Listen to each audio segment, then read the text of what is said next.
Students, IIT brain में आपका स्वागत। 3.2 कंप्लीट कर लिया है हमने ट्रिग्नोमेट्री में। एक बार मैं आपको अपना बुक और नोटबुक देता हूं, पहले आप देखें। ये हमारी लास्ट एक्सरसाइज जो हमने डिस्कस की थी 3.2, और इसके बाद हमने आगे की थ्योरी पढ़ना स्टार्ट कर दिया था। हमारा अगला टॉपिक है, ये मेरी नोटबुक में देख सकते हैं आप। हमने लास्ट क्वेश्चन किया था 8th क्वेश्चन 3.2 का, उसके बाद हमने ये डिस्कशन शुरू किया था। तो अगला टॉपिक है ट्रिग्नोमेट्रिकल फॉर्मूले based on sum difference and proof. एक छोटी सी थीम पर हमारी डिस्कस हो चुकी थी। यहाँ पर मैं देख पा रहा हूँ sine A plus B is not equal to sine A plus sine B लिखा हुआ है। यानी मैं ये बताना चाह रहा था आप लोगों को, पिछली क्लास की एंड पे ये डिस्कस हुआ था हमारा, कि ट्रिगोनोमेट्री में अलजेब्रा की तरह साइन को ए और बी में डिस्ट्रीब्यूट नहीं किया जाएगा। तो जब आप बेसिकली इन फॉर्मूलों को नहीं जानते हैं, और जिन लोगों को अलजेब्रा जो पढ़ा होता है आपने बेसिक में, तो बच्चा सोचता है कि साइन ए प्लस बी को भी हम sign A plus sine B लिख पाएंगे, जो कि ट्रिगोनोमेट्री में सही नहीं हो। तो ये बेसिक डिस्कशन करने के बाद पिछली क्लास हमने एंड की थी। आज हम इससे आगे बढ़ेंगे और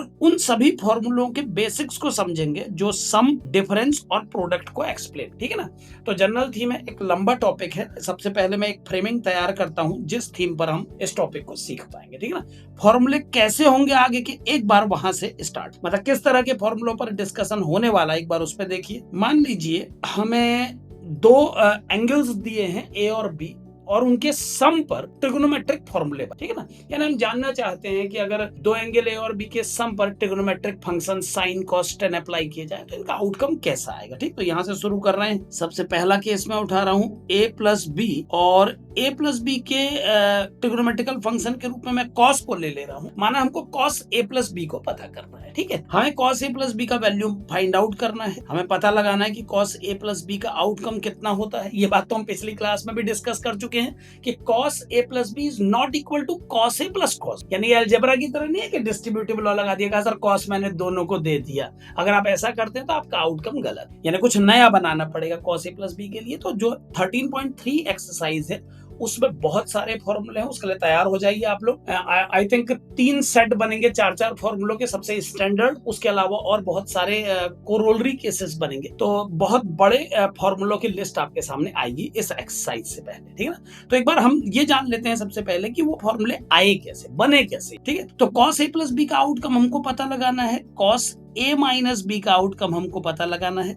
हमें जानना है कि cos a प्लस बी कितना होता है, cos a माइनस बी कितना होता है। एक सेकंड रुकें, हाँ, cos a प्लस बी का वैल्यू निकालना है, cos a माइनस बी का वैल्यू निकालना है, sin a प्लस बी क्या होगा हमको ये पता करना है, और sin a माइनस बी का आउटकम कितना आएगा हमें ये, ठीक है। तो जो फॉर्मूलों की पहली लिस्ट हमारे सामने आ रही है वो कुछ इस तरह की होगी। ये 4 फॉर्मूले उसमें इंक्लूड होंगे, यहाँ मैंने सभी लिख दिए हैं। अब ये कैसे बनेंगे उस पर चर्चा स्टार्ट कर रहे हैं। देखिए, एक बात और हिंट के रूप में बता देता हूँ कि ये फॉर्मूले जितने भी, इनका नेचर ऐसा है कि अगर इस सेट का एक फॉर्मूला आप जस्टिफाई कर पाए तो देन वही एक फॉर्मूला ना सारे फॉर्मूलों की लाइन लगा। समझ रहे हैं आप बात को। अगर ये 20 फॉर्मूलों का पूरा सेट है तो केवल एक फॉर्मूले को बस जानने की जरूरत पड़ेगी कि ये कैसे ट्रू है। अगर आपको एक फॉर्मूले की ट्रूलीनेस के बारे में पता लग गया तो केवल उस एक की मदद से फिर आप बाकी सारे जस्टिफाई करते चले। तो हमारा टारगेट है बस केवल एक फॉर्मूले को सीख लेना, सबसे पहले डिराइव करके देख लेना कि ये क्या है, किस तरह से ये आया है, ठीक है ना। तो ये 4 मैंने आउटकम आपके सामने लिख दिए हैं। इनमें से किसी भी एक पर हम लोग अपना आउटकम पहले देख लेते हैं कैसे आया। तो सबसे पहले मैं एक सर्किल बना रहा हूं। सर्किल क्यों बना रहा हूं एक बार और समझ लें। ये जो फॉर्मूले मैंने आपके सामने लिखे हैं इनको कई तरीकों से जस्टिफाई किया जा सकता है। इनको आगे ऐसी कई ब्रांच आएंगी मैथमेटिक्स के, जो 32 चैप्टर पूरे पढ़ाऊंगा मैं, उसमें बहुत सारी ऐसी जगह आएंगी जिनसे मैं इसको ड्राइव कर दूंगा। जैसे वेक्टर्स की मदद से भी इन फॉर्मूलों को जस्टिफाई किया जा सकता है, ठीक है ना। वेक्टर्स के अलावा आप इसको मतलब वेक्टर्स में डॉट और क्रॉस का कंसेप्ट लगा के आप इसको ड्राइव कर सकते हैं। जियोमेट्रिकली ज्योमेट्री बना बना के भी इनको समझाया जा सकता है। तो कई तरीके होते हैं ये जानने के कि ये फॉर्मूले कैसे आए। उन सभी तरीकों में एक तरीका जो सबसे कंफर्टेबल है मैं आपको वो बताऊंगा, और एनसीईआरटी भी उसी तरीके को सपोर्ट करता है। तो क्योंकि अभी हम एनसीईआरटी का डिस्कशन कर रहे हैं तो एनसीईआरटी सपोर्टेड केसेस पे बात करेंगे, ठीक है ना। एक ऐसा केस अप्लाई करेंगे या एक ऐसी मेथड चुनेंगे जो 10th से 11th में आने वाले एक बच्चे के लिए कम, क्योंकि 11th का 3rd चैप्टर है, तो मैं ये मान के चल रहा हूँ कि 10th का स्टूडेंट जब 11th में आएगा तो बहुत बिगिनिंग में इस चैप्टर पर डिस्कस करे, यानी वो लगभग 10वीं का ही बच्चा माना जाए, तो उसको जो नॉलेज होगी वो 10th स्टैंडर्ड की होगी, उसे डिस्टेंस फॉर्मूला पता होगा क्योंकि वो कोऑर्डिनेट पढ़ के आया। तो हम कोशिश करेंगे कि डिस्टेंस फॉर्मूले का कंसेप्ट लगा के इसको सब, ठीक है ना। तो कोऑर्डिनेट थोड़ा बहुत जो बच्चा जानता है, डिस्टेंस फॉर्मूला जिसको याद है, वो कैसे अप्रोच करे इन आउटकम्स पे, उस पे आइए। सबसे पहले मैं एक सर्किल आपके सामने बना रहा हूँ, इस सर्किल से ही सारी कहानी जोड़ दूंगा। बहुत सारी जो मेथड है इस फॉर्मूले को ड्राइव करने की, उसमें सर्किल भी है। कॉम्प्लेक्स नंबर जिस दिन आप पढ़ेंगे ना, ये फॉर्मूले कैसे आए वहां भी बताऊं। जब आप आगे चल के वेक्टर पढ़ेंगे, वेक्टर में समझाऊंगा ये फॉर्मूले कैसे आए, ठीक है ना। और ज्योमेट्री से तो खैर इससे बेसिक क्लासेस में ज्योमेट्री, क्योंकि हायर स्टडीज में 11th 12th के केसेस में कम यूज होती है, तो हम कोशिश करते हैं ऐसे फॉर्मूले इस्तेमाल करने की जो सिलेबस है IIT का, जो 11th 12th में पढ़ा, ठीक है ना। उससे हम क्या करते हैं, अपने टॉपिक पर थोड़ा सा ज्यादा रहे। जैसे अगर आप वेक्टर का इस्तेमाल करके इन फॉर्मूलों को लाएंगे तो आपका वेक्टर से एसोसिएटेड नॉलेज भी बढ़े, और अगर आप इसको कॉम्प्लेक्स यूज करके निकालेंगे तो आप कॉम्प्लेक्स चैप्टर को और ज्यादा एक्सप्लेन कर पाएंगे। तो हम ऐसे फील्ड्स पे जाके इसको करना पसंद करेंगे जो हमको फर्दर भी बेनिफिट, ठीक है ना।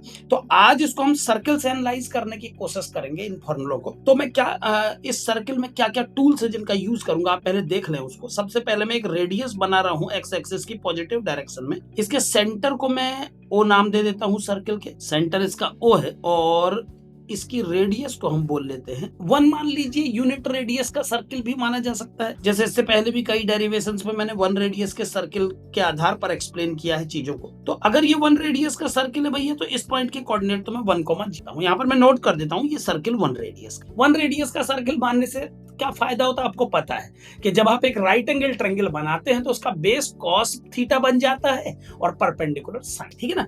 अब 1 रेडियस के सर्किल में O इसका सेंटर है, इसको मैंने ओरिजिन माना है। मैं इसके कोऑर्डिनेट भी लिख दूं क्या, यहाँ पर 0,0 लिख देता हूं।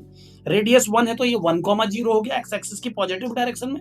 अब एक पोजीशन में और शो कर रहा हूं, ध्यान देते रहिएगा। इन सब चीजों में आपको दिक्कत नहीं आनी चाहिए, क्योंकि पिछली जो एक्सरसाइजेस हमने डिस्कस किए उसमें इस थीम पर बहुत डिटेल में चर्चा, ठीक है ना। आपको मैंने पढ़ाया है कि केवल राइट एंगल ट्रायंगल पे ही ट्रिगोनोमेट्री नहीं है, ट्रिगोनोमेट्री 190 डिग्री एंगल पर भी साइन थीटा निकाला जाता है। तो वहां पर आप एक राइट एंगल ट्रायंगल को कैसे इमेजिन करेंगे अपने माइंड में, हमने ये डिस्कस किया पिछली एक्सरसाइज। तो अब इसमें दिक्कत नहीं होनी चाहिए। मान लीजिए जो एंगल आपने पॉजिटिव एक्स डायरेक्शन से कंसीडर किया है ये ए है, तो जैसा हमने डिस्कस किया था मैं डायरेक्टली लिख रहा हूं। आज लंबी चर्चा किसी बात पे नहीं करूंगा, क्योंकि ये सब मैं पिछली 2 एक्सरसाइज में समझा रहा हूं। 6वीं क्लास है आज, तो पिछली 5 क्लास तक लगातार मैं यही बेसिक समझा रहा था। इस पॉइंट को अगर मैं कोऑर्डिनेट दूं तो ये directly cos A, sin A हो। आप जानते हैं कि जितने डिग्री एंगल आप रोटेट होते हैं और जब आप उस पोजीशन के कोऑर्डिनेट निकालते हैं तो इस तरह से कोऑर्डिनेट आ जाते हैं। तो अगर ये एंगल A है तो इस पॉइंट के कोऑर्डिनेट हो जाएंगे cos A sin, ठीक हो गया। अब इसके कोऑर्डिनेट हो गए cos A sin है, तो आपने एक पोजीशन और ढूंढ ली भैया। आपने कहा एक काम करते हैं, एक पोजीशन और ढूंढते हैं। वो पोजीशन आपने बनाई, मान लीजिए यहाँ। मैं कोशिश कर रहा हूँ कि ऐसा नीट एंड क्लीन बने चित्र कि बस आपको मजा आ जाए। थोड़ा मुझे टाइम दीजिए उसके लिए, ताकि मैं बहुत बढ़िया बनाऊं डायग्राम। अच्छा, दूसरी पोजीशन में पिक कर लेता हूँ, कुछ यहाँ पर पिक कर लेता हूँ इतने एंगल पे। यहाँ पर दूसरी पोजीशन को ले लेता हूँ। ये मेरा जो एंगल है ए के ऊपर मैंने बनाया है, समझते जाइएगा इस बात को। इस एंगल को मैं बी मान ले रहा हूँ बच्चों। तो अब अगर ये एंगल ए है और इसके ऊपर एड ऑन किया है बी, तो भैया जब आप इतना घूम जाओगे यहाँ से लेकर यहाँ तक, तो टोटल तो a प्लस बी हो गया ना। तो अब इसके कोऑर्डिनेट आप a प्लस बी के हिसाब से लिखोगे। क्या लिखोगे वो सुनो, cos a plus B sin a plus B. ये बात हमेशा के लिए याद रखना, किसी भी ब्रांच में पढ़ते समय याद रखना। अगर यूनिट रेडियस के सर्किल में आप अलग अलग पोजीशंस के कोऑर्डिनेट बता रहे हैं तो बस एंगल ही रिस्पॉन्सिबल फैक्टर है। एंगल मालूम, बस उस एंगल के बेस पे एक का नाम cos रख दो, एक का sin। तो अगर ये एंगल a है तो इसके कोऑर्डिनेट cos a sin है, और a के ऊपर आपने b ऐड ऑन किया तो टोटल a प्लस बी हो गया। तो इसके coordinate cos a plus B sin a plus. ठीक, अब आप एक काम करिए, एक बार रिवर्स डायरेक्शन में भी कुछ एंगल जाइए। जितना b आपने यहाँ से आगे को बढ़ाया है ना, उतना b आप नेगेटिव डायरेक्शन में चले जाइए यहाँ। तो आप जानते हैं नेगेटिव डायरेक्शन में एंगल को नेगेटिव में गिना जाता है, तो एंगल न्यूमेरिकली तो वो b ही होगा, बट आप जानते हैं मैं उसे -b गिनूंगा। तो यहाँ से जब आप b एंगल नेगेटिव तरफ आ जाएंगे, जितना b आपने इसे माना एग्जैक्टली उतना ही लीजिएगा, उतना ही एंगल लीजिएगा। तो यहाँ पर जब आप बी लेके इस पोजीशन पे आएंगे तो लाइन बनेगी कुछ ऐसी, ध्यान दीजिएगा। यहाँ ये एंगल मुझे 95 96 दिख रहा, तो उतना ही मैं यहाँ पर भी बना देता हूँ। एक सेकंड रुकिएगा, ये सब रिमूव हो जा रहा है। ये यहाँ कहीं पर लाइन आनी चाहिए ऐसे, और लाइन की पोजीशन को जितना मूव कराना हम करा पाएंगे इतना रख ले, ठीक है ना, इतना तो रख ही लेते हैं, इसको इतना मान लेते हैं, ठीक। तो ये जो एंगल है आपका, इसको मैंने बी नाम दे दिया, ये एंगल बी है। अब जो बहुत जरूरी बात है भैया, 2-3 बार सुन लो अच्छे से, ये माइनस बी है क्योंकि आपने क्लॉकवाइज घूमने की कोशिश की है, तो इसके कोऑर्डिनेट जब आप रखोगे तो ये होंगे कॉस माइनस बी। और कॉस के बारे में आपको पता है, कॉस तो अपने माइनस को अंदर ही अंदर खत्म कर देता है, तो कॉस माइनस बी लिखो या कॉस बी, एक ही बात है। साइन माइनस बी ऐसा नहीं कर पाता, ये सुविधा केवल कॉस की फैमिली को है, यानी कॉस और sec. Cos minus theta cos theta होता है, sec minus theta sec theta. बाकी चारों में कोई भी आएगा तो वो ये पावर नहीं ले पाएगा, उनको अपना माइनस बाहर। तो ये कॉस भी माइनस साइन भी केवल इसीलिए हुआ क्योंकि ये उल्टा एंगल है क्लॉकवाइज। एंटी क्लॉकवाइज में एंगल नापा जाता है पॉजिटिव, क्लॉकवाइज में नेगेटिव। अब एक बार फाइनली और समझाऊंगा, सुनिए। ये 1,0 क्योंकि रेडियस 1 है, ये एंगल ए है तो ये कॉस ए साइन है, फिर ए के ऊपर बी एड ऑन किया तो ये हो गया cos A plus B sign A plus B, और ये उल्टी डायरेक्शन में बी है तो इससे हो गया कॉस बी माइनस। अब सारे पॉइंट के कोऑर्डिनेट आपके सामने, ठीक है। अब जो बोलने वाला हूं ध्यान से सुनना।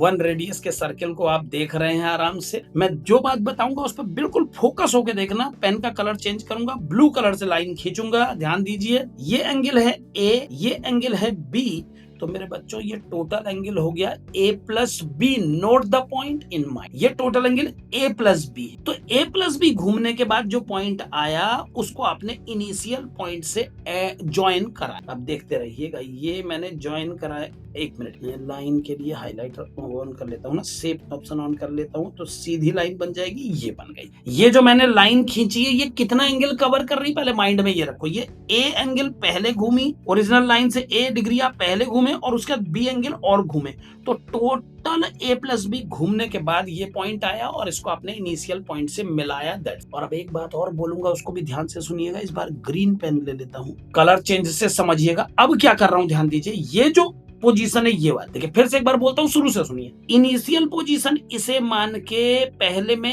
ए डिग्री घूमा, फिर मैं बी डिग्री घूमा, मैं यहाँ पहुंचा, मैंने इसको इनिशियल से मिला दिया। माने जहां से मैंने स्टार्ट किया और जहां ए प्लस बी घूमने के बाद मैंने एंड किया, मैंने दोनों पॉइंट को मिलाया, ठीक हो गया, एक लाइन बन गई। ये अभी मैं बात करूंगा इस लाइन पे, ब्लू लाइन पे। दूसरा देखिए, इस पॉइंट से अगर मैं स्टार्ट करूं बच्चों, तो ये है ए, यू नो इट, और इसके बाद ये बी है। आपको पता है ये बी न्यूमेरिकली तो बी है, माइनस बी क्यों लिखा जा रहा है वो आप जानते हैं, वो केवल उसके क्लॉकवाइज होने के सेंस को दिखा रहा है। न्यूमेरिकली तो उसका मैग्नीट्यूड बी ही है। तो अगर कोई ये कंप्लीट एंगल मुझसे पूछेगा तो मैं कितना बोलूंगा, दैट इज 8। एक काम करता हूं, किसी प्रकार का कंफ्यूजन ना हो, इसलिए माइनस बी के आगे का माइनस बी हटा देता हूं, ताकि लोग ये ना समझे कि ये माइनस बी था। न्यूमेरिकली तो वो बी ही है, लेकिन उसके क्लॉकवाइज नेचर को माइनस साइन से दिखाया। ये एंगल मेजरमेंट का रूल है, कन्वेंशन है क्या साइन का, जैसे ऑप्टिक्स में साइन कन्वेंशन होता है ना, वैसे ये भी साइन, ठीक है। अब देखिए, ये एंगल है आपका ए, ये एंगल बी, तो टोटल हो गया ए प्लस, और ए प्लस बी एंगल घूमने में मेरे बच्चों आप इस पॉइंट से आए और इस पॉइंट तक पहुंचे। तो आइए फिर से एक बार एक लाइन मिला देते हैं, इन दोनों को ज्वाइन करा देते हैं। तो जो ग्रीन लाइन बनेगी इन दोनों के बीच में, वो भी देखो, वो लाइन बन गई, ये बन गई मेरी दूसरी, ठीक है। अब मैं आपको एक बार बताता हूँ ये ब्लू लाइन और ग्रीन लाइन का क्या हिसाब किताब है। ये जो ब्लू लाइन मैंने क्रिएट की है बच्चों, इस ब्लू लाइन के 2 टर्मिनल ढूंढने के लिए मुझे a प्लस बी डिग्री घूमना पड़ा इस सर्किल, और जब मैंने इन दोनों पॉइंट को ज्वाइन करा के ग्रीन लाइन बनाई ना, तो भी मुझे a प्लस बी डिग्री घूमना पड़ा इस पोजीशन से इस पोजीशन तक आने की। इसका क्या मतलब हुआ कि ये लेंथ उतनी ही होनी चाहिए जितनी ये लेंथ। क्यों? क्योंकि ओरिएंटेशन के हिसाब से दोनों एक ही। आप समझ सकते हैं कि अगर मैं एक एंगल बनाऊं यहाँ पर, है ना,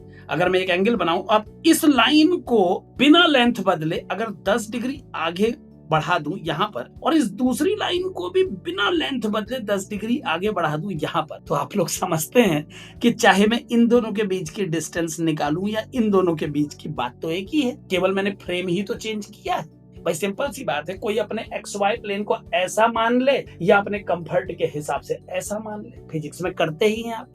तो ऐसा करने से 2 पॉइंट के बीच की डिस्टेंस नहीं बदलती है, क्योंकि डिस्टेंस इनवेरिएंट होती है इस बात से कि आपके एक्सिस किस डायरेक्शन में। एक बार फिर एक एग्जांपल से बताता हूं, जैसे मान लीजिए 2 बच्चे हैं A और B, उनके घर के बीच का डिस्टेंस 5 किलो, ठीक है। अच्छा, ये जानकारी मुझे किसने दी? ये जानकारी मुझे एक सी नाम के बच्चे ने दी, जब मैं उसके घर पे बैठ के उससे बातें कर रहा। अब एक बात बताइए, सी एक बच्चा है जिसके घर पे बैठ के मैंने उससे ए और बी दो बच्चों के घरों के बीच की डिस्टेंस पूछी, उसने 5 किलोमीटर बताया, ठीक है। डिस्प्लेसमेंट, डायरेक्टली डिस्टेंस या डिस्प्लेसमेंट बोल लो अगर फिजिक्स के पॉइंट से आ रहे हो तो उसने वो डिस्टेंस 5 किलोमीटर बताई हमको, डायरेक्ट डिस्टेंस दोनों पॉइंट के बीच। अब अगर एक बात बताइए, मैं किसी चौथे बच्चे डी के मकान पे बैठ के उससे डिस्कस करूं और पूछूं यार ए और बी के घरों के बीच में कितना डिस्टेंस, तो वो 10 किलोमीटर थोड़े ना बोले, वो भी 5 बोले। और अगर मैं किसी तीसरे बच्चे के मकान में चला जाऊं, उससे पूछूं, क्यों? क्योंकि दो पॉइंट के बीच के डिस्टेंस पर इस बात का कोई फर्क नहीं पड़ता कि ओरिजिन कहां है, ठीक है ना। हाँ, लेकिन एक पॉइंट की पोजीशन पे ओरिजिन का फर्क पड़ता है ना।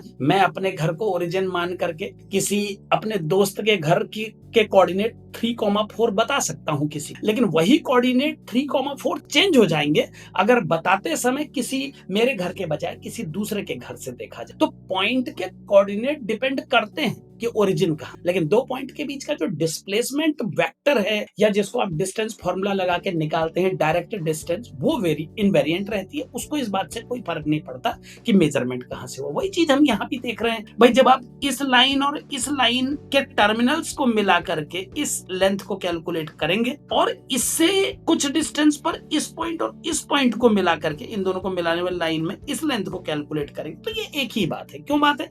क्योंकि ये बात इस पर डिपेंड करेगी कि एंगल रोटेशन कितना है इन दोनों पॉइंट। जब आप इस पॉइंट और इस पॉइंट के बीच की बात करते हैं तो भी ये एंगल ए प्लस बी है, और इस पॉइंट और इस पॉइंट के बीच में भी एंगल ए प्लस बी है, ठीक है ना। एक छोटे से एग्जांपल से और आपको मैं समझा देता हूं। जैसे मान लीजिए ये एक सर्किल आ रहा है, एक छोटे सर्किल में एक्सप्लेन कर देता हूं, क्योंकि ये पॉइंट दिमाग में जाना ही चाहिए, नहीं तो बच्चा ये सोच लेके परेशान रहेगा कि भाई बराबर कैसे हो गए, मैं ये नहीं समझा। वो बात दिमाग में जानी जरूरी है। जैसे मान लो ये दो लाइनें हैं, अब इनके टर्मिनल ए और बी हैं, आपने ए और बी को ज्वाइन कर, ठीक हो गया ना। ए और बी को ज्वाइन कर दिया। अब थोड़ी दूरी पर आपने रेड कलर के पेन से दो लाइनें और खींची, इन दो लाइनों को आपने कहीं भी ड्रॉ कर दिया, कोई रूल रेगुलेशन नहीं है। बस एक बात बड़ी खास आपने मेंटेन करी, जितना एंगल आपने ए और बी के बीच में मेंटेन किया था उतना ही एंगल आपने सी और डी के बीच में भी मेंटेन। तो क्या फर्क पड़ता है कि आप ए बी लेंथ निकालें या सी डी लेंथ निकालें, बोथ आर सेम, है ना। क्योंकि अगर आप ए बी ओ इस ट्रायंगल को मूव करा के, माना आपको ये ट्रायंगल को घुमाने का मौका मिल जाए और आप इसको घुमा के ओसीडी के ऊपर रख दें, तो वो पूरा पूरा उसके ऊपर छप जाएगा। तो जब दोनों क्या कहते हैं बिल्कुल कॉन्ग्रुएंट हैं, तो आप चाहे इस ट्रायंगल की बात करें या उस, तो वही कॉन्ग्रुएंसी यहाँ भी दिखाई दे रही है। अगर आप इन दोनों ट्रायंगल्स में कॉन्ग्रुएंट नेचर को समझना चाहें तो एक बार मैं एक काम करता हूँ, एक ट्रायंगल को पूरी तरीके से ग्रीन कर देता हूँ और एक को कंप्लीटली ब्लू कर, ठीक है ना। अब आप देखिए इसको क्लियर, एक ट्रायंगल को ब्लू कर देता हूँ, एक को ग्रीन कर देता हूँ। अब आपकी लैंग्वेज में समझाऊंगा जो 10th में आपने पढ़ी है। सुनिए, जो ओ से लेकर ये पॉइंट तक के डिस्टेंस में सब पॉइंट के नेमिंग कर देता हूँ। इसको आप पी बोल लीजिए, इस पॉइंट को क्यू कह लेते हैं, इसे नाम आर दे देते हैं और इसे एस। सेंटर तो ओ रहेगा, आप जानते ही है ना। तो अब गौर करिएगा, ये जो O R, O S, O P, O Q, ये सब बराबर है। All are radius and equal to 1, इन सब की लेंथ 1 है, ठीक है। इसके अलावा बच्चों दो साइड बराबर होने के बाद जो एंगल यहाँ पर दिखाई दे रहा है ए और बी के बीच में, यहाँ पर देखें, क्योंकि ये total angle A plus B है ना। ये टोटल एंगल अगर ए प्लस बी है तो आप समझ सकते हैं कि ये जो एंगल होगा ये 360 माइनस ए प्लस बी। तो जो ये ग्रीन वाला ट्रायंगल आप देख रहे हैं बच्चों, इसमें तीन कौन सी बातें बड़ी खास हैं, उस पर फोकस करिए। एक बार मैं बताता हूँ, ये 1 और ये एंगल 360 माइनस ए, नोट करिएगा वकीलों की तरह।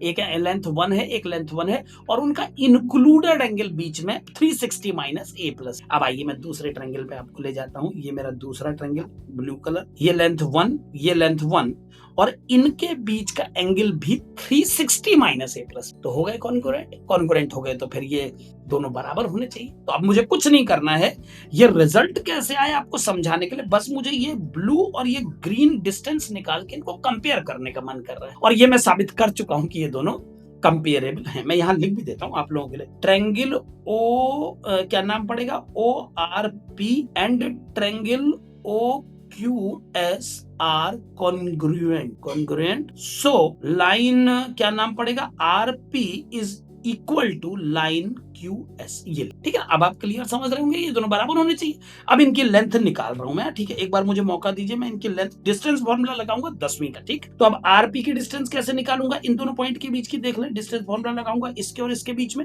सब बच्चों को मालूम है डिस्टेंस फॉर्मूला, मैं ये मान के लिखूंगा under root cos a plus B minus 1 का whole square plus sine a plus B minus 0 का होल स्क्वायर। ये फॉर्मूला हर बच्चे को आता हो, ठीक। x2 माइनस x1 और y, ये x2 y2 है बच्चों, ये x1 y1।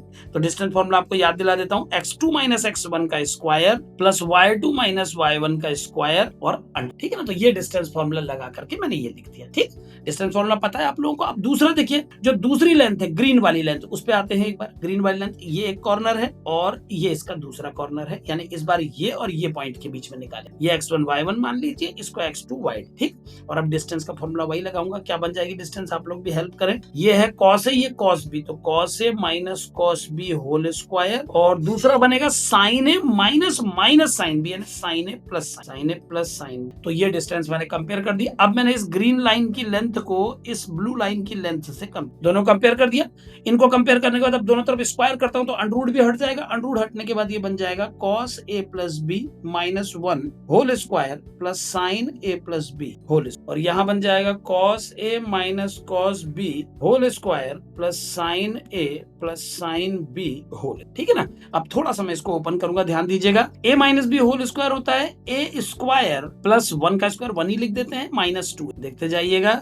और ये टर्म ऐसा ही उतार देते हैं, इसका काम तमाम होने वाला होगा। इसको ओपन कर लेते हैं, ये cos स्क्वायर है cos square B minus 2 cos से cos भी लिख देता हूं, और इसको स्क्वायर करेंगे तो बन जाएगा sine square A plus sine square B plus 2 sine A, ठीक है ना। तो बहुत सारे तरीके होते हैं इस फॉर्मूले को करने के, लेकिन अभी वो फॉर्मूला इस्तेमाल करेंगे जो 11th का बेसिक बच्चा समझे भैया, जो 10वीं से अभी आया, ऊपर से चैप्टर 3 है यार, बिल्कुल बिगिनिंग में आ जाएगा। उस समय तो बच्चा इतना छोटा रहेगा, 10वीं के लायक ही रहेगा। तो अभी ऐसी मेथड लगाना ठीक है जो 10th की है, ठीक है ना। कॉम्प्लेक्स नंबर से, वेक्टर से और तरीकों से इसको बाद में करते रहेंगे। फिलहाल ये बन गया। अब मैं इसको फाइनल कर रहा हूं, ध्यान देते रहिए। ये cos square a plus B और sine square a plus B 1 बन गया, एक 1 ये है, यानी लेफ्ट में आ गया 2 minus 2 cos a cos b, नहीं cos a प्लस बी, माफ कीजिएगा। और राइट में cos स्क्वायर है प्लस साइन स्क्वायर है 1 cos square B plus sine square B 1, यानी 2 आ, और रिमेनिंग टर्म है minus 2 cos a cos b plus 2 sine A sine. कुल ध्यान देके लिखिएगा,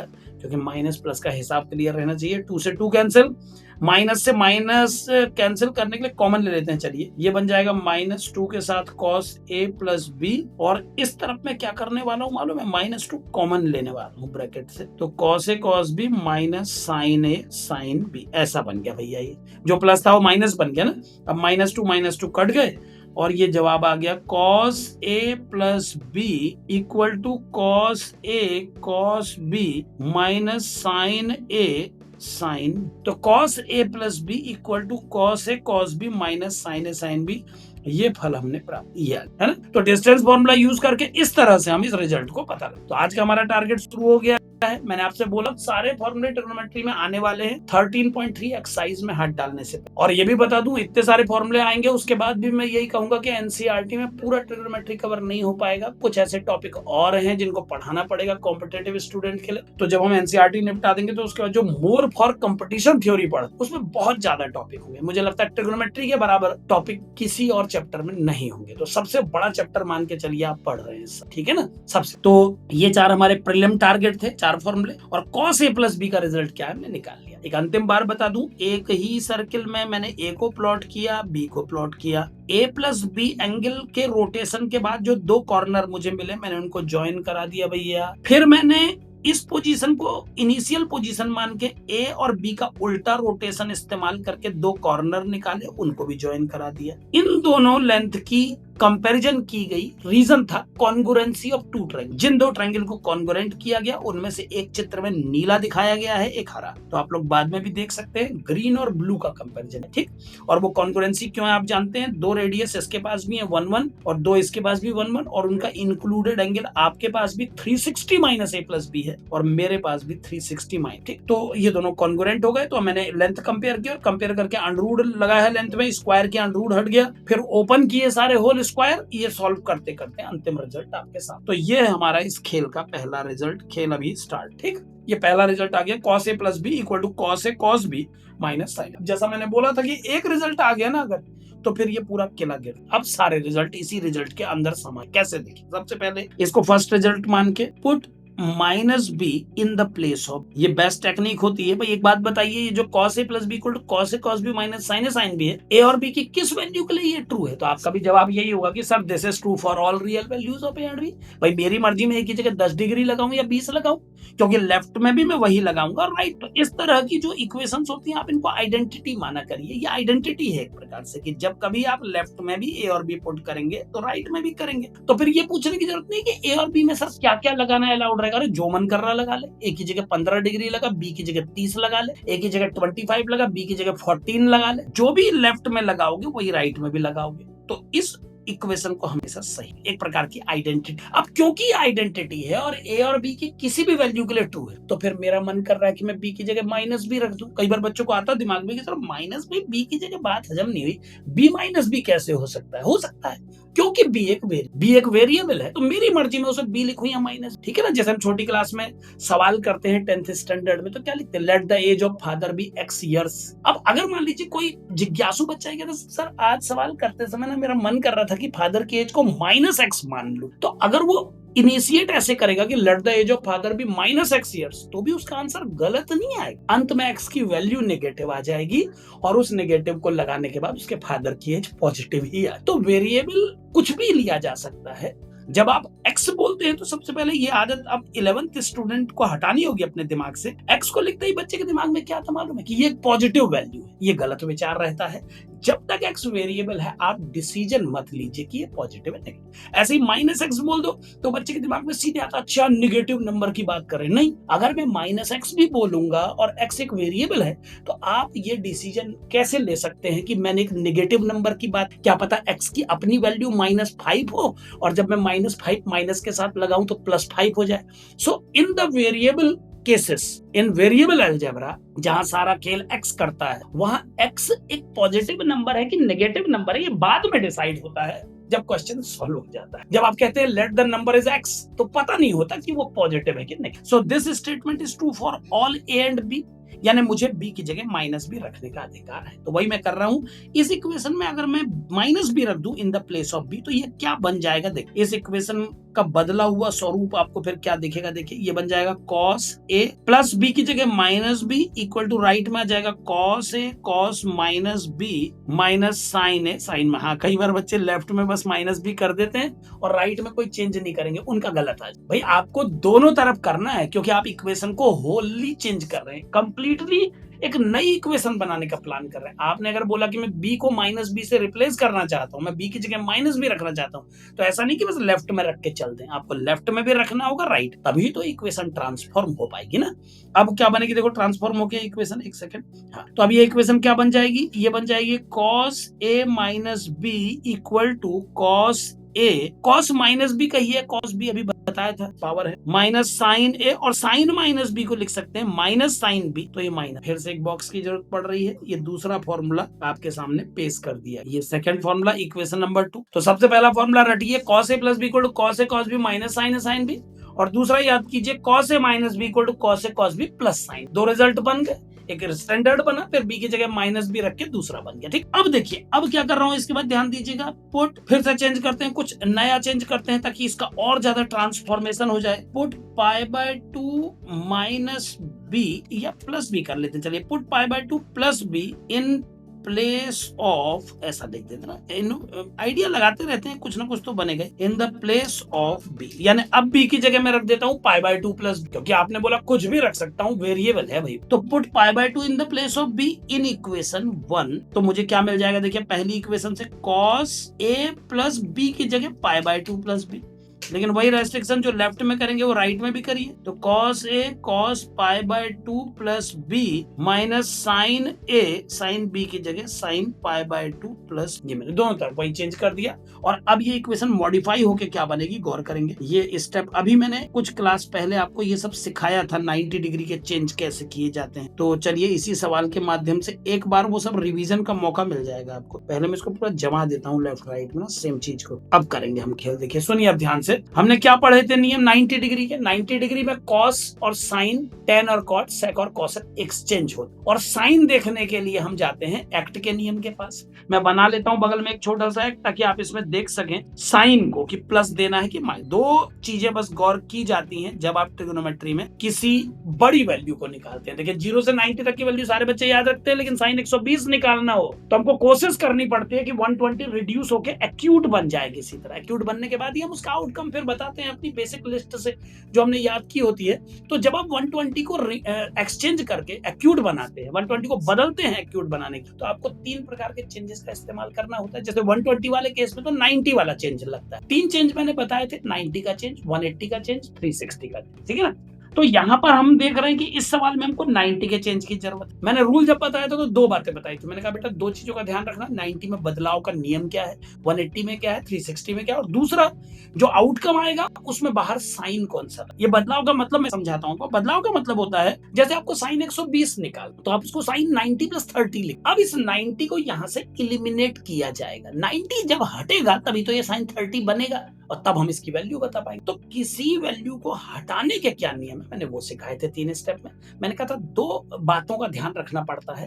पहला, परिवर्तन किस बेस पे किया जा रहा है, 90 के बेस पे, 180 या 360 के लॉजिक लगा के, और दूसरा उसमें साइन कौन सा। तो यहाँ पर जैसे देखिए कॉस लिखा है बाहर और ये लिखा है 90 प्लस सम एंगल। इसको मैं सम एंगल पढ़ता हूं, some angle 90 plus some angle, 90 plus some angle. अब कई बार बच्चे बोलते सर आप कैसे पता लगा कि 90 प्लस सम एंगल है या 90 माइनस सम एंगल। तो भैया वो आपकी मर्जी। अगर आप इसको 90 माइनस सम एंगल बनाना चाहते हो तो बीच में एक माइनस लगा के, एक माइनस ए और बी के आगे भी लगा के ब्रैकेट लगा दो, मुझे उसमें भी कोई आपत्ति नहीं रही। लेकिन फिलहाल मैं वही साइन मान रहा हूं जो साइन मेरे सामने मुझे दिखती, तो इसमें मानूंगा cos 90 प्लस सम एंगल। अब cos का एक्सचेंज होके बनेगा साइन, ये तो आपने रूल पढ़ा है। तो ये सवाल बदल के अब बन गया साइन ए प्लस बी। एक रूल मैंने ये बताया था कि जब आप किसी एंगल को रिमूव करते हैं तो आपको नियम पढ़ने होंगे। 90 जब रिमूव होता तो नियम सीधा है, cos साइन बनेगा, tan cot बनेगा, sec कोसेक बनेगा। और दूसरा आपको ये भी देखना पड़ेगा एक्ट के नियम में कि बाहर से साइन कौन सा लगे। तो ये है cos 90 प्लस थीटा। तो यहाँ देखिए 90 प्लस किसका मकान है, साइन का, क्योंकि ये साइन का हाउस है और आप डिस्कस कॉस पे कर रहे हैं तो आपको एक माइनस एडजस्ट करना पड़ेगा। अब आइए राइट साइड आपके पास है कॉस है और दूसरा है cos 90 plus B, cos 90 plus B. तो cos 90 प्लस cos अपने आप को साइन बी बना ले, वही नियम जो पहले बताया था। लेकिन क्योंकि cos 90 प्लस बी है तो देख लेते कौन से क्वाड्रेंट में होगा। 90 तो यहाँ तक आ गया, प्लस कहा तो मैं आगे चला जाऊंगा, यानी मैं साइन के होम में आ गया, लेकिन मैं बात तो cos की कर रहा हूँ। तो एक माइनस इसको भी, ये माइनस क्यों मिलता भैया, ये बात ध्यान से समझ लेना सब। और ये लास्ट वाला है साइन 90 प्लस बी। तो साइन का cos बनता है, ये cos b बन गया, 90 को एलिमिनेट कर दिया। और साइन कौन सा मिलेगा देख लेते हैं, 90 plus B, 90 plus B sine का अपना मकान है। तो बधाई हो, ये साइन को पॉजिटिव साइन मिलेगा, इसको प्लस। और अब इन सब परिवर्तनों के बाद ये बन गया minus sine a plus B equal to minus sine b cos a और minus sine a cos b। सबके माइनस रिमूव कर देता हूं। देखिए सबके माइनस में कैंसिल कर देता हूं और अंतिम फॉर्मूला आपके सामने लिख देता हूं, sine A plus B equal to, इसको आगे लिख देता हूं। वो एक्चुअल में क्या है, जिस फ्लो में हम लोग फॉर्मूले को रटे रहते हैं उस फ्लो को उल्टा लिख दिया जाए तो वो कमजोर पड़ है ना, तो सीधा बोलने में कंफर्ट रहता है, याद भी आसानी से होता है। तो sign A plus B sign A cos B plus cos A sign. ये वाले टर्म को मैंने पहले लिख दिया है, बाद वाले को, और इसको बाद में। बात एक ही है, मल्टीप्लीकेशन कम्यूटेटिव होता है, आप जानते हैं। ये तीसरा फॉर्मूला हमारा आपके सामने आ गया, sine A plus B equal to sine A cos B plus cos A, ठीक है ना। Sine A cos B plus cos A sine B लिखो, इसको 1 मिनट और सुधार दो। जो याद करने में सबसे बढ़िया हो वही सबसे अच्छा formula. Sign A plus B को sign A cos B plus cos A sine B. 3 हो गए अभी। पहला था कॉस ए प्लस बी को cos A cos B minus sign A sine B, इसको रट डालिए। दूसरा है कॉस ए माइनस बी को cos A cos B plus sign A sine B, इसे याद कीजिए। तीसरा है साइन ए प्लस बी को sign A cos B plus cos A sine B, अब इसी तीसरे से एक चौथा भी निकाल देता हूं, put minus B in the place of, है ना, अंदर ही अंदर एक और बना देते हैं। अगर बी को माइनस बी से रिप्लेस कर दूं तो ये फॉर्मूला मॉडिफाई कैसे हो जाएगा, देखिए साइन ए प्लस बी की जगह minus B equal to sine A cos minus B plus cos A sine minus, ठीक है। और सॉल्व करने पर ये बन जाएगा sine A minus B equal to sine A cos B, क्योंकि हम जानते हैं कॉस माइनस बी और कॉस बी में कोई अंतर, और दूसरा बन जाएगा कॉस ए, और जो साइन माइनस बी है वो बन जाएगा minus sine, sine minus B is minus sine B. आपको पता है साइन नेगेटिव को बाहर लेके आएगा, केवल कॉस और सेक अपने माइनस को एडजस्ट कर सकते। तो अंतिम फॉर्मूला आपके सामने है sine A minus B equal to sine A cos B minus cos A sine, मैंने माइनस प्लस को माइनस कर दिया। ये मेरा फोर्थ फॉर्मूला, एक सेट कम, इन चार फॉर्मूलों के सेट को मैं एक सेट मानूंगा। तो हमारे सेट का लास्ट फॉर्मूला ये है पहले सेट। अब ये मत सोचिएगा खत्म हो गए फॉर्मूला, ये तो एक सेट पूरा हुआ है, ठीक है ना। तो ये चार फॉर्मूलों का सेट है, चारों को रटना पड़ेगा आपको। इनमें क्या क्या है, sine A plus B, sign A minus B, cos A plus B, cos, चार फॉर्मूलों का सेट आपको, ठीक है। अब इन चारों की मदद से फिर अगले सेट बनते हैं। अगले क्या बनते हैं वो सुनिए, जैसे ये चार सेट बने, अब इनकी मदद से आगे कैसे बढ़ेंगे समझिए। जो कॉस और साइन के प्लस वाले फॉर्मूले बने हैं, एक बार उनको लेके मैं आगे जा रहा हूं, ध्यान देते रहिए आप लोग। मान लो हमने कॉस ए प्लस बी, या एक काम करते हैं, कॉस के फॉर्मूले को ही क्या लेना है, दोनों को साथ लेके चलता हूं और स्टार्टिंग करता हूं सीधे उसी से जिसका फॉर्मूला मैं बनाने जा रहा हूं। tan a प्लस बी का ही नाम ले लेता हूं पहले, tan a। हमें माना tan a प्लस बी का फॉर्मूला समझना, तो जैसा हम जानते हैं कि tan साइन और कॉस का रेशियो है, तो tan a प्लस बी को मैं लिख दूंगा sine a plus B upon cos a plus B. वही जब हम साइन और कॉस दोनों के फॉर्मूले मिल चुके हैं तो सीधे रेशियो से ही tan a प्लस बी निकाल लेंगे। कितना आ जाएगा देखिए, ये आ जाएगा साइन a प्लस बी होता है sine a cos b plus cos a sine b, ये हो गया साइन a प्लस बी, और कॉस a प्लस बी हो जाएगा cos a cos b minus sine a sine b। ये cos a cos b minus sine a sine b, ये दूसरा आ गया फॉर्मूला, ठीक। अब मैं क्या करूंगा देखिए, इस केस में थोड़ा और इसको जस्टिफाई करने के लिए कॉस ए कॉस बी से डिवाइड कर दूंगा। मैं लिख देता हूं वो लाइन आप लोगों के लिए, divide R H S by cos A cos B. अब क्यों किया वो बाद में पूछना, पहले डिवाइड कर लो। तो डिवाइड करने के बाद ये जो आर एच एस है क्या बन जाएगा, तो आर एच एस बराबर आ जाए, ये एल एच एस इसको बोल रहा हूँ बेटे, आर एच एस इनको। फिर से सुन लीजिए, tan a प्लस बी को मैंने sign A plus B upon cos A plus B लिखा, फिर साइन ए प्लस बी और कॉस ए प्लस बी का फॉर्मूला लगाया। अब कॉस ए कॉस बी से डिवाइड कर रहा हूँ ऊपर भी नीचे भी, तो ये पहला टर्म बन जाएगा sine A cos B upon divide होगा कॉस ए कॉस बी से, भैया सबको होना पड़ेगा, प्लस दूसरा है कॉस ए साइन बी, ये भी डिवाइड होगा कॉस ए कॉस बी, ठीक है, और डिवाइडेड बाय डिनोमिनेटर पे है कॉस ए कॉस बी, ये भी डिवाइड होगा कॉस ए कॉस बी से, और जो दूसरा है minus sign A sine B, ये भी डिवाइड होगा कॉस ए कॉस। तरह से पूरे चारों डिवाइड होके ऐसा बन गया। और अब इसको आगे बढ़ाते हैं तो क्या बन जाएगा, देखें जो टर्म कट रहे हैं उनको मैं काट रहा हूं यहाँ पर, ये इससे कैंसिल हो जा रहा है, ये इससे, ये तो दोनों ही उड़ जा रहे हैं। तो पहला टर्म बच्चों बन गया tan a, दूसरा बन गया tan b, और डिनोमिनेटर के टर्म बन गए, पहला तो 1 बन गया और दूसरा बन गया tan a tan b, क्योंकि साइन अपॉन कॉस tan होता है। एक पेयर ये कंप्लीट हुआ, एक पेयर ये, ठीक है ना। ये किसका फॉर्मूला आया, tan a प्लस b। इसको लिस्ट का पांचवा फॉर्मूला समझ लीजिए आप। वैसे तो साइन कॉस का ही सेट हम लोग बनाते हैं, बट ठीक, आप मान लीजिए कि हमने तीनों का बना दिया, साइन का, कॉस का और tan का भी। अब रही बात सेक को सेक और कॉट की, क्योंकि वो साइन कॉस और tan के रेसिप्रोकल है, तो इनके पास फॉर्मूला, इसका मतलब उनके लिए भी यूज हो जाता है, ठीक है। तो इतना सफिशिएंट है। अब इसी फॉर्मूले में फिर से एक बार वही करिए, put minus B in the place of B, सारा बना लेते हैं ना। अब बी की जगह माइनस बी रखूंगा तो लेफ्ट बन जाएगा tan a माइनस बी, और राइट क्या बन जाएगा वो सुनिए, ये बन जाएगा tan a plus tan minus upon 1 minus tan a और tan माइनस, मैंने बी की जगह माइनस भी रख दिया दोनों तरफ, तो tan a माइनस बी कितना आ गया देखिए, ये आ गया tan a, और ये plus minus minus tan b। क्यों हुआ माइनस tan b, क्योंकि tan माइनस b को minus tan b, tan minus b minus tan b होता है ना, और डिनोमिनेटर पे आ गया 1 माइनस tan a, और जो tan माइनस b है माइनस tan b, तो ये प्लस 10। समझ लीजिए बात को, मैं इसको थोड़ा सा और बढ़िया ड्रॉ कर देता हूँ, ये लीजिए ऐसा। तो ये बन गया tan a minus tan b बटे 1 plus tan a tan b। इसको भी मैं हाईलाइट कर दूं तो ये हमारा छठा फॉर्मूला पूरा हो गया इस सेट का, यानी a plus B a minus B के सारे केस कम, ठीक है। तो a plus B a minus B की सीरीज कंप्लीट हुई। अब इसके बाद दूसरी सीरीज को कल शुरू करूंगा अगली क्लास में। अभी ऐसी 2-3 सीरीज हैं हमारे पास, बट क्योंकि पहली सीरीज ही सारी सीरीजेस को इनिशिएट करती है, तो आज अपनी फर्स्ट क्लास में 3.3 के लिए ये बताना जरूरी था कि ये फॉर्मूला बन कैसे रहे। अब एक सेट बन गया ना, तो इसी सेट की हेल्प से हम लोग फर्दर जितने सेट हैं सारे, ठीक है ना। चलिए तो इतना रिवाइज करिए, अगली क्लास में इसके आगे बढ़ाते हैं।